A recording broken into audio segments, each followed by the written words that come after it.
The hidden cure. In the sterile hush of Laboratory 7, Dr. Evelyn Cray's hands trembled as she examined the blood sample under her electron microscope. The crimson vial contained more than just the deadly Veil virus. It held the key to humanity's survival or its complete annihilation. The protein structure is impossible, she whispered to her assistant. Dr. Chandler, this isn't natural evolution. Someone engineered this. Chen's face went ashen as he stared at his computer screen. Evelyn, the genetic markers. They match classified bioweapons research from 15 years ago. Your research. The memory hit her like a physical blow. Project Prometheus, her naive attempt to create a universal vaccine platform that could adapt to any pathogen. The government had shut it down, classified everything, buried her work so deep she'd convinced herself it had been destroyed. Her encrypted phone buzzed. Stop digging or join your research subjects. You have 48 hours. Vanguard 3,000 miles away in Seattle, Doctor. Adrian Hart stripped off his surgical gloves after losing another patient to the Veil. His wife Emma lay dying in the ICU upstairs, her lungs slowly drowning in fluid as the virus consumed her from within. Official channels had failed him. The CDC was weeks away from a viable treatment, and Emma didn't have weeks. That's when Marcus Chen, Evelyn's assistant, approached him in the hospital parking garage. Your wife doesn't have to die, Chen said, his voice barely above a whisper. There's a network. People with resources the government doesn't have access to. What kind of network? The kind that might have your wife's cure, but they'll want something from you in return. The meeting was set for midnight in an abandoned subway tunnel. The woman who emerged from the shadows was elegant and dangerous, with eyes that seemed to catalog Adrian's every weakness. Dr. Hart, I'm Victoria Cross. I understand you need something only we can provide. My wife is dying. We can save her. But first, you need to save us. There's a virologist named Evelyn Cray who's getting too close to the truth. We need her research, and we need her silence. In the mountain town of Cedar Falls, Nurse Sarah Martinez was documenting the impossible. The Veil had arrived in their isolated community, but not through any natural vector. Patient zero was Jimmy Morrison, the water treatment supervisor who hadn't left town in 3 years. Working through the night, Sarah traced the contamination to a specific date. The same day a federal inspection team had visited the treatment plant. The same day Jimmy had reported strange chemical deliveries that weren't on his manifest. She uploaded her findings to an encrypted medical forum, hoping someone would listen. Within hours, she received a message from Dr. Evelyn Cray.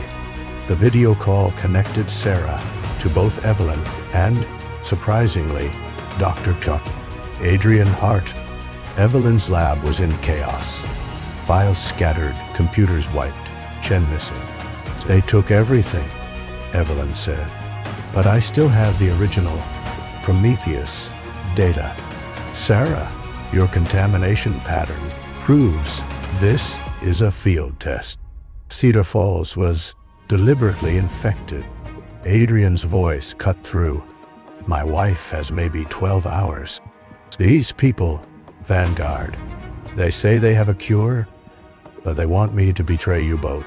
Adrian, listen to me, Evelyn said urgently. Vanguard isn't trying to stop the virus. They're the ones who created it. They use my Prometheus research to engineer a pandemic they could control. Sarah pulled up satellite imagery on her laptop. There are 17 towns like Cedar Falls across the country, all isolated, all with recent federal inspections at their water facilities. They're not just testing the virus, they're testing the cure. The pieces fell into place with horrifying clarity. Vanguard wasn't selling cures. They were selling immunity. The wealthy elite who could afford their protection would survive, while the rest of humanity succumbed to a plague designed in laboratories. "We have to stop them," Evelyn said. "I can synthesize a universal antidote using the original Prometheus platform, but I need samples from multiple infection sites. I can get you samples from Cedar Falls," Sarah offered. "And I can access Vanguard's laboratory," Adrian said quietly. "They want me to infiltrate your facility, Evelyn. But what if I infiltrate theirs instead?" The plan was desperate and dangerous. Evelyn would work on the antidote, while Sarah documented the spread patterns to predict Vanguard's next move. Adrian would play along with Vanguard's demands, gaining access to their true laboratory, while feeding them false information about Evelyn's location. 48 hours later, Adrian stood in Vanguard's hidden facility, beneath the streets of Washington, D.C. The scale was breathtaking. Dozens of scientists working on viral modifications, production facilities that could contaminate entire continents. And worst of all, a map showing planned release sites across the globe. Beautiful, isn't it? Victoria Cross appeared beside him. Controlled evolution. "The weak will perish, and the strong will inherit a cleaner world." "You're talking about genocide." "I'm talking about salvation. The planet can't sustain 8 billion people, Doctor." "Art. We're simply accelerating natural selection." Adrian's hidden camera captured everything as Victoria led him to the vault containing the true antidote, not the placebo they'd offered for his wife, but a genuine cure that could neutralize the veil completely. Meanwhile, Evelyn worked frantically in a secure CDC facility, her Prometheus research finally serving its intended purpose. The antidote was elegant in its simplicity.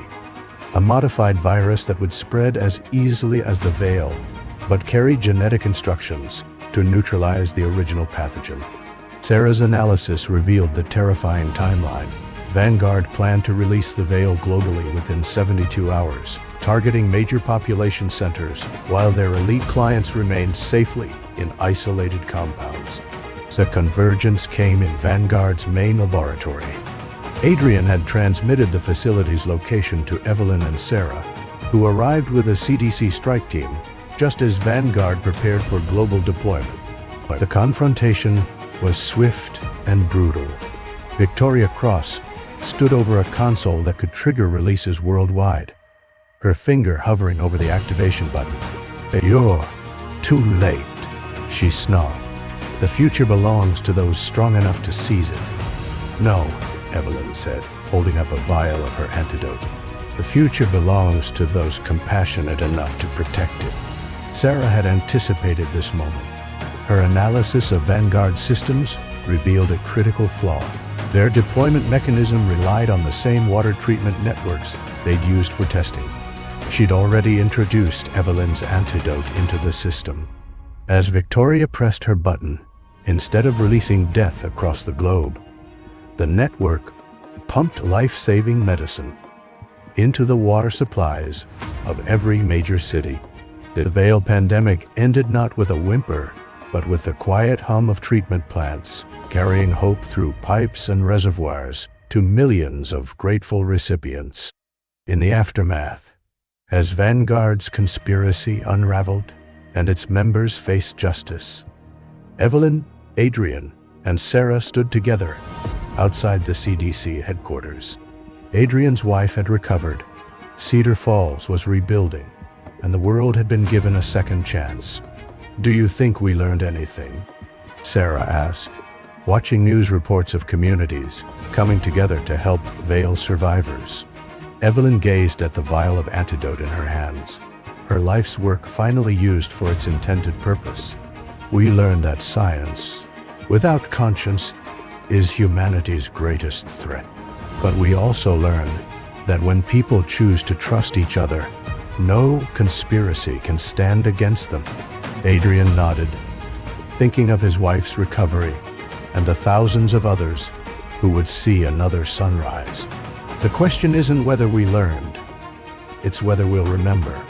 As they parted ways, each returning to their lives forever changed by their shared ordeal, none of them noticed the small news item buried on page 7 of the morning paper. Pharmaceutical giant announces breakthrough in genetic medicine research.